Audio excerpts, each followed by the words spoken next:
This program is powered by MDH. This program is co-powered by IFCO. सहकार से समृद्धि। नमस्कार, स्वागत है आपका मार्केट टाइम्स टीवी में। आपके साथ मैं हूं रूपा मेहता और आप मेरे साथ देख रहे हैं कमोडिटी बाजार से जुड़ी बड़ी खबरें। पहली खबर निकल कर आ रही है यूरोप से। दरअसल यूरोप में मक्का की खेती के ऊपर संकट के बादल मंडरा रहे हैं। ऐसे में सवाल उठ रहा है कि क्या बढ़ती लागत और सूखा किसानों को मक्का से दूर कर रहा है। दरअसल यूरोप के बड़े अनाज उत्पादक देशों में शामिल रोमानिया से एक बड़ी खबर सामने आई है, जहां इस साल मक्का की बुआई पिछले एक दशक के सबसे निचले स्तर पर पहुंच सकती है। रिपोर्ट के मुताबिक 2026 में रोमानिया में मक्का का रकबा घटकर करीब 16 लाख हेक्टेयर रह सकता है, जो पिछले साल के लगभग 20 लाख हेक्टेयर से करीब 20% कम आंका गया है और 2015 के बाद का ये सबसे निचला स्तर माना गया है। ऐसे में माना जा रहा है कि खासकर रोमानिया के दक्षिण और पश्चिमी इलाकों में मक्का की खेती लगातार घट रही है और इस गिरावट के पीछे सबसे बड़ी वजह है बढ़ती उत्पादन लागत, महंगे फर्टिलाइजर और ऊर्जा कीमतें। दरअसल ईरान के आसपास बढ़ते तनाव और हॉर्मुज में रुकावट की वजह से खाद और फर्टिलाइजर की कीमतों में उछाल आ गया है और जिसका सीधा असर किसानों की लागत और मुनाफे पर पड़ा है। वहीं संयुक्त राष्ट्र की चेतावनी भी चिंता बढ़ाने वाली है। अगर हालात जल्द नहीं सुधरे तो दुनिया भर में करीब 4.5 करोड़ और लोग भुखमरी के खतरे में आ सकते हैं। सिर्फ रोमानिया ही नहीं, यूरोप के दूसरे देशों में भी यही ट्रेंड देखने को मिल रहा है। फ्रांस में भी मक्का का रकबा करीब 15% तक घट सकता है। तो वहीं पहले जो अनुमान करीब 19.5 लाख हेक्टेयर का था, अब वो घटता हुआ नजर आ रहा है, यानी हालात उम्मीद से ज्यादा खराब हो चुके हैं। सूखा भी इस संकट को और गहरा रहा है। यूरोपियन ड्रॉट ऑब्जर्वेटरी के मुताबिक रोमानिया के पश्चिम इलाकों में लंबे समय से बारिश की कमी है, जिससे मिट्टी में नमी का स्तर काफी गिर चुका है और हालात इतने खराब हैं कि कई किसान अब मक्का की खेती छोड़ रहे हैं। डोब्रूजा क्षेत्र के किसान मिहाई सादिका ने तो इस साल एक भी हेक्टेयर में मक्का नहीं बोया। उनका कहना है कि लागत बहुत बढ़ गई है, लेकिन कीमतें उस हिसाब से नहीं बढ़ी। ऐसे में खेती करना मुश्किल हो गया है। अब बड़ा सवाल यह है कि क्या यूरोप में मक्का का संकट और गहराएगा और क्या इसका असर ग्लोबल अनाज बाजार और भारत जैसे देशों पर भी आने वाले समय में पड़ेगा, क्योंकि रोमानिया समेत यूरोप में मक्का की खेती घटने का असर भारत पर कई तरीकों से पड़ सकता है।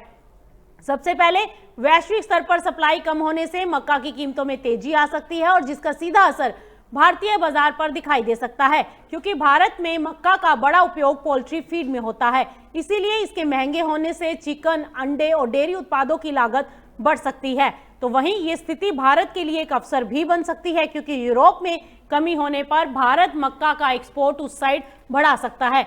हालांकि यदि खाद और ऊर्जा जैसी इनपुट लागत भी बढ़ती है तो किसानों का मुनाफा लिमिटेड रह सकता है। इसके अलावा मक्का से बनने वाले एथनॉल की लागत बढ़ने से ईंधन ब्लेंडिंग कार्यक्रम पर भी दबाव आ सकता है।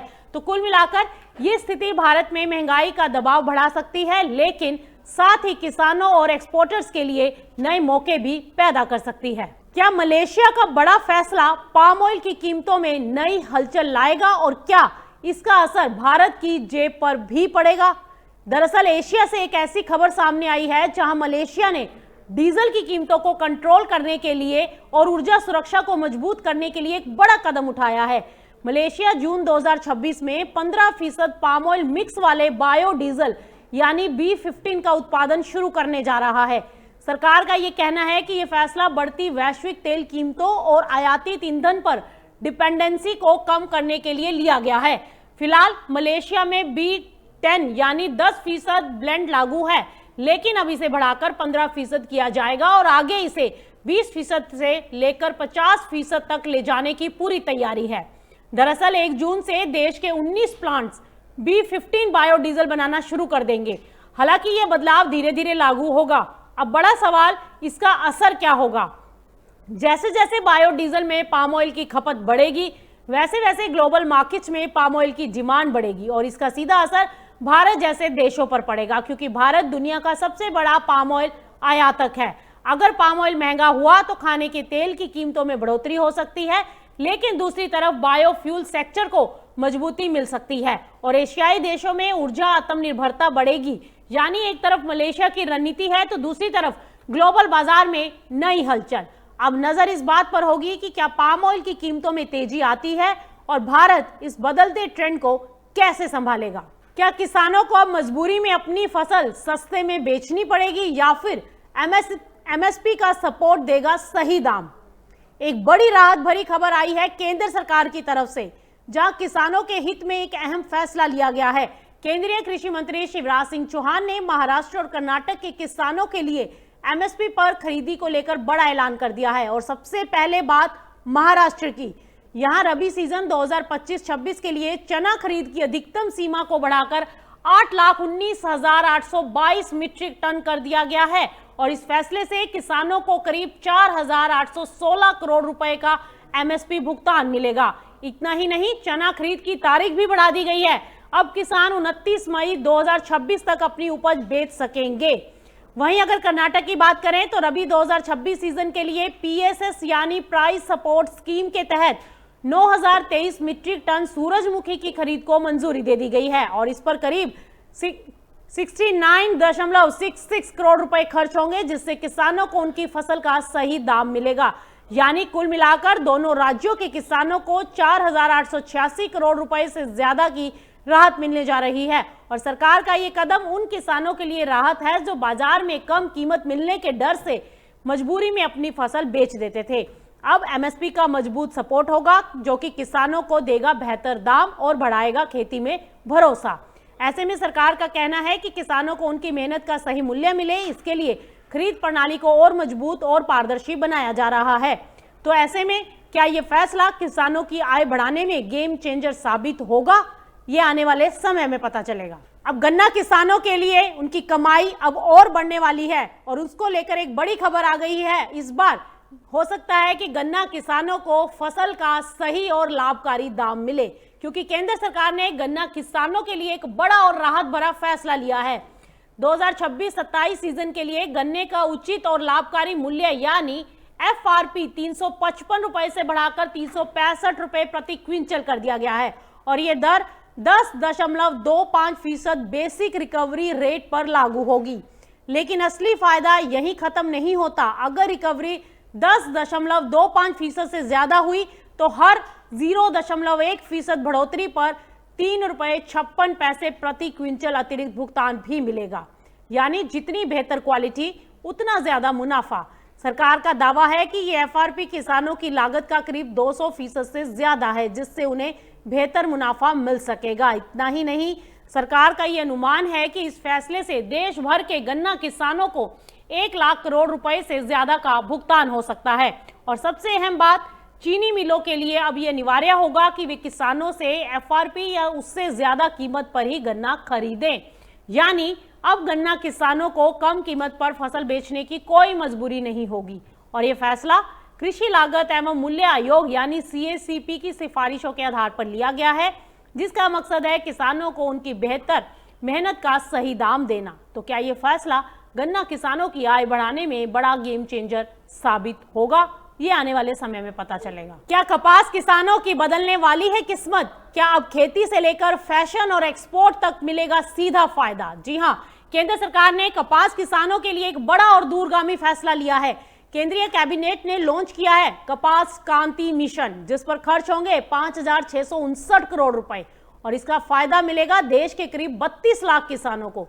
यह मिशन 2026 से 2031 तक यानी पूरे 5 साल तक चलेगा और इसका फोकस होगा खेत से लेकर फाइबर, फैक्ट्री, फैशन और एक्सपोर्ट तक पूरी वैल्यू चेन को मजबूत करना। केंद्रीय मंत्री अश्विनी वैष्णव ने यह बताया है कि इस मिशन के जरिए कपास की खेती में नई रिसर्च, आधुनिक टेक्निक और एडवांस फाइबर की जानकारी किसानों तक पहुंचाई जाएगी। भारत पहले ही दुनिया में 21% से ज्यादा कपास का प्रोडक्शन करता है और 1 करोड़ हेक्टेयर से ज्यादा क्षेत्र में इसकी खेती करता है। यानी ये सेक्टर लाखों किसानों की कमाई की रीढ़ है। अब सरकार का लक्ष्य साफ है कि किसानों की आय को बढ़ाना है, बेहतर क्वालिटी का कपास भी तैयार करना है और टेक्सटाइल इंडस्ट्री को फिर से मजबूत बनाना है। मिशन के तहत नई हाईटेक किस्में विकसित की जाएंगी जो होंगी ज्यादा प्रोडक्शन देने वाली, कीट प्रतिरोधी, जलवायु के अनुकूल और खास बात 24 नई हाई यील्ड और क्लाइमेट रेजिस्टेंस वैरायटी विकसित की जाएंगी, जिनमें एक्स्ट्रा लॉन्ग स्टेपल और रंगीन कपास भी शामिल होंगे। इस मिशन में रिसर्च पर भी खास जोर दिया जाएगा, जहां 555 करोड़ रुपए से ज्यादा सिर्फ रिसर्च पर खर्च होंगे। यानी साफ है, अब कपास की खेती होगी स्मार्ट, वैज्ञानिक और ज्यादा मुनाफे वाली। तो क्या ये मिशन कपास किसानों की आय बढ़ाने में गेम चेंजर होगा साबित? खबर अब चना को लेकर आ रही है। केंद्र सरकार ने महाराष्ट्र और कर्नाटक के किसानों के लिए एमएसपी पर खरीदी को लेकर बड़ा ऐलान कर दिया है। सबसे पहले बात महाराष्ट्र की, जहां रबी सीजन 2025-26 के लिए चना खरीद की अधिकतम सीमा को बढ़ाकर 8,19,822 मीट्रिक टन कर दी गई है और इस फैसले से किसानों को करीब 4,816 करोड़ रुपए का एमएसपी भुगतान मिलेगा। इतना ही नहीं, चना खरीद की तारीखें भी बढ़ा दी गई हैं और अब किसान 29 मई 2026 तक अपनी उपज को बेच सकेंगे। वहीं अगर कर्नाटक की बात करें तो कर्नाटक में 2026 सीजन के लिए पीएसएस यानी प्राइस सपोर्ट स्कीम के तहत 9,023 मीट्रिक टन सूरजमुखी की खरीद को भी मंजूरी दे दी गई है। सरकार का ये कदम उन किसानों के लिए राहत है जो बाजार में कम कीमत मिलने के डर से मजबूरी में अपनी फसल को बेच देते थे। फिलहाल सरकार का ये कदम काफी सराहनीय किसानों के लिए बताया जा रहा है। क्या अब दालों में आत्मनिर्भर बनेगा मध्य प्रदेश? क्या किसानों को मिलेगा मुफ्त बीज और एमएसपी का मजबूत सहारा? जी हां, मध्य प्रदेश से किसानों के लिए एक बड़ी खुशखबरी आई है, जहां मुख्यमंत्री डॉक्टर मोहन यादव की अध्यक्षता में हुई कैबिनेट बैठक में दलहनों में आत्मनिर्भरता मिशन को मंजूरी दे दी गई है और इस मिशन पर सरकार अगले 5 साल में 2442 करोड़ रुपए खर्च करेगी। और सबसे बड़ी बात, किसानों को इसमें मिलेंगे मुफ्त बीज, उन्नत किस्में और बढ़े हुए एमएसपी पर खरीद का लाभ। यानी चना, उड़द, मूंग और मसूर उगाने वाले किसानों के लिए अब खेती और कमाई दोनों आसान होने वाले हैं। सरकार का लक्ष्य साफ है, दालों का उत्पादन बढ़ाना है, किसानों की आय बढ़ानी है और देश को दालों में आत्मनिर्भर बनाना है। इसके अलावा कैबिनेट ने राज्य के विकास के लिए भी बड़ा बजट पास किया है।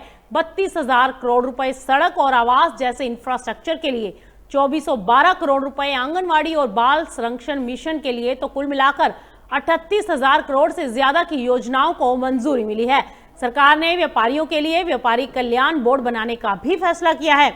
आपको याद दिला दें कि दलहन आत्मनिर्भरता मिशन की शुरुआत 11 अक्टूबर 2025 को की गई थी, जिसका मकसद है भारत को दालों में आत्मनिर्भर बनाना। तो क्या ये मिशन किसानों की आय और उत्पादन बढ़ाने में गेम चेंजर होगा साबित? ये समय में पता चल जाएगा। क्या भारतीय कॉफी अब दुनिया में नया ट्रेंड सेट कर रही है? क्या किसानों की कमाई में आने वाला है बड़ा उछाल? दरअसल भारत के कॉफी सेक्टर से एक जबरदस्त खबर सामने आई है, जहां साल 2026 के जनवरी से अप्रैल के बीच देश की कॉफी निर्यात में 27% की शानदार बढ़ोतरी दर्ज की गई है। आंकड़ों के मुताबिक इस साल भारत ने 1,74,000 टन कॉफी का एक्सपोर्ट किया है, जबकि पिछले साल इसी अवधि में यह आंकड़ा 1,37,000 टन था। यानी कि साफ है, भारतीय कॉफी की मांग अब दुनिया भर में तेजी से बढ़ रही है और इसकी सबसे बड़ी वजह है रोबस्टा और इंस्टेंट कॉफी की जबरदस्त डिमांड। रोबस्टा कॉफी का एक्सपोर्ट 36% बढ़ा है और बढ़कर 85,168 टन पहुंच गया। वहीं इंस्टेंट कॉफी का एक्सपोर्ट भी बढ़कर 20,000 टन से ज्यादा हो गया है। हालांकि अरेबिका कॉफी के एक्सपोर्ट में गिरावट देखने को मिली है, जो घटकर करीब 30,000 टन रह गया। अब बात अगर कमाई की करें तो कॉफी निर्यात से देश की आमदनी तो बढ़ी है और इस साल 4 महीने में 936 करोड़ से ज्यादा का एक्सपोर्ट हुआ, जबकि पिछले साल ये करीब 757 करोड़ रुपए था। यानी कॉफी सिर्फ खुशबू ही नहीं, अब भारत के लिए कमाई का एक बड़ा जरिया भी बन रही है। अब यहां पर आगे की तस्वीर और भी मजबूत दिख रही है। कॉफी बोर्ड ऑफ इंडिया के मुताबिक 2025-26 सीजन में भारत में रिकॉर्ड 4 लाख टन से ज्यादा कॉफी का उत्पादन हो सकता है। कर्नाटक, केरल और तमिलनाडु जैसे राज्यों में बेहतर बारिश और मिट्टी की नमी से फसल अच्छी रहने की उम्मीद है, लेकिन एक चिंता भी है, बदलता मौसम और जलवायु जोखिम, जो उत्पादन और क्वालिटी पर असर डाल सकते हैं। फिलहाल के लिए बढ़ती मांग और मजबूत एक्सपोर्ट ने भारतीय कॉफी सेक्टर को नई रफ्तार दे दी है। तो ऐसे में क्या भारत अब ग्लोबल कॉफी मार्केट में बड़ा खिलाड़ी बन पाएगा? ये देखना होगा। ग्लोबल सोयाबीन बाजार में क्या तेजी आने वाली है और क्या अमेरिका की तेज बुआई और मजबूत एक्सपोर्ट बदलेंगे कीमतों का खेल?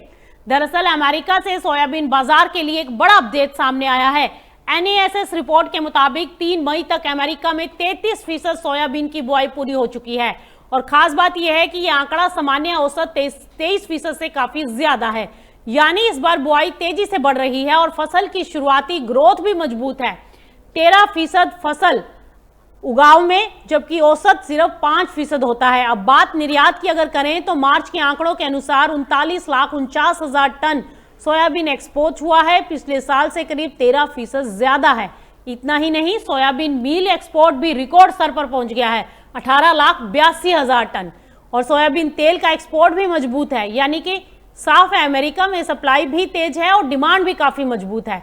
ऐसे में सवाल बड़ा है कि क्या इसका असर ग्लोबल कीमतों पर पड़ेगा और क्या भारत के बाजार में भी हलचल देखने को मिलेगी।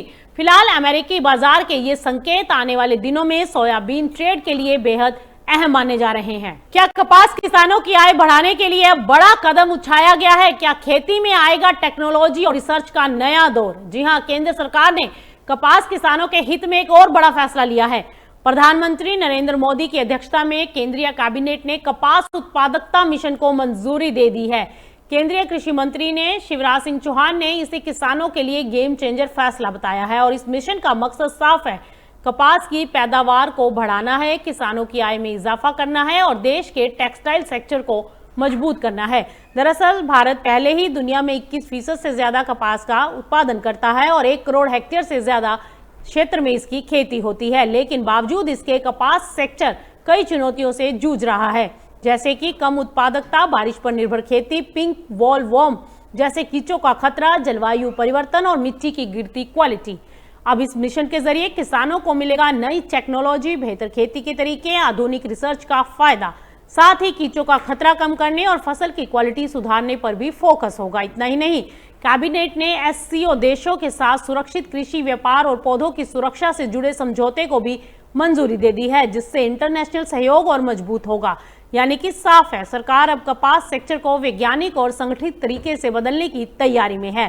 तो ऐसे में सवाल यह है कि क्या ये मिशन कपास किसानों की किस्मत बदल देगा। फिलहाल इस बुलेटिन में इतना ही। आप कहीं मत जाएं, बने रहिए मार्केट टाइम्स टीवी के साथ, क्योंकि खबरों का सिलसिला लगातार जारी है। This program is powered by MDH. This program is co-powered by IFCO. सहकार से समृद्धि।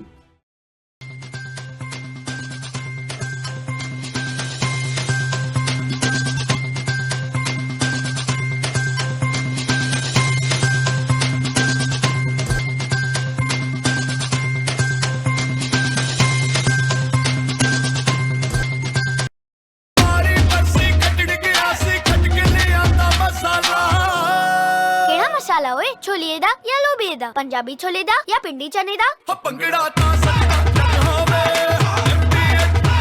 अब छोलिया हो या लोबिया, पंजाबी छोले या पिंडी चने, सब कुछ मजेदार बने।